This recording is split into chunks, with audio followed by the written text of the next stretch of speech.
Ouais, mais on va essayer de jouer avec nos capacités, ouais, parce que c'est vrai qu'on est bon, physiquement, on a recruté 3-4 joueurs qui peuvent largement rivaliser avec les joueurs qui sont au Racing.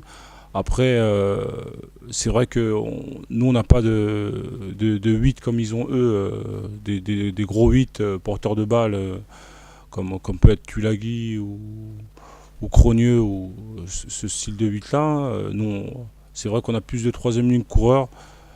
Après, on va essayer de jouer avec nos capacités, c'est-à-dire un peu plus au large. Mais c'est vrai qu'on a vu qu'aussi auprès, on arrivait à défier quand même aussi les équipes euh, assez fortes, comme les équipes comme Montpellier. On les a joués auprès et ça s'est très bien passé.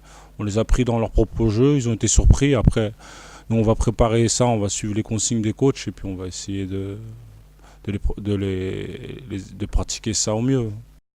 Après, et c'est vrai qu'ils sont plus lourds que nous. C'est quand ils montent sur la balance, ouais, ils sont plus lourds. Même si, bon, moi j'ai pris du poids, alors maintenant je suis au-dessus des 100 depuis un moment. Non, non, non, nous on est confiants. Après, on va jouer tactiquement pour pouvoir les manœuvrer le mieux possible.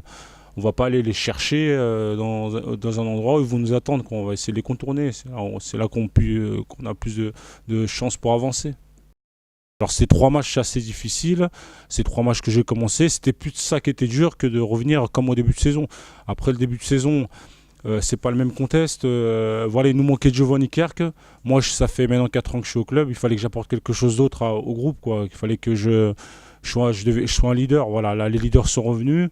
Moi, ça fait un moment que j'étais pas dans le groupe. Il faut que j'arrive à retrouver comme aussi ma place, qui est pas la même que le début de saison, parce que sur le début de saison, il fallait que j'ai un rôle de leader, à parler aux joueurs un peu, à motiver le groupe, parce que voilà, c'est aussi un devoir. Au bout de 4 ans, quand même, quand tu es dans une équipe, il faut apporter autre chose que ce qu'on apporte sur le terrain.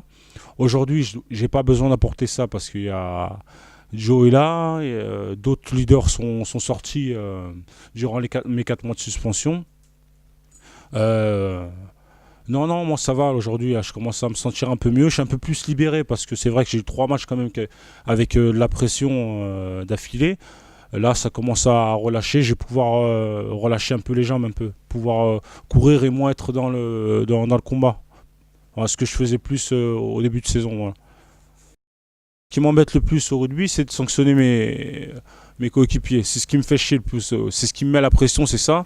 Me dire, est-ce que je vais être bon pour mes coéquipiers? Est-ce que je vais pas me louper pour mes coéquipiers? Est-ce que quand je vais rentrer dans les vestiaires à la fin du match, je vais pas être déçu pour mes coéquipiers parce que j'ai pas tout donné? Euh, Moi, le rugby, moi j'ai grandi avec cet état d'esprit-là. Il faut être bon pour mes coéquipiers. Quand je vois un coéquipier qui est en difficulté, j'ai envie de l'aider. Alors, contre Montpellier, la seule manière que j'avais pour aider mes coéquipiers, c'est d'être bon dans mes points forts. Et bon, mes points forts, c'est ce qui fait partie de mes points forts aujourd'hui. Je fais pas beaucoup de fautes. Voilà, alors j'allais pas en faire ce jour-là. Ça aurait été malheureux que j'en fasse contre Montpellier aussi. Voilà.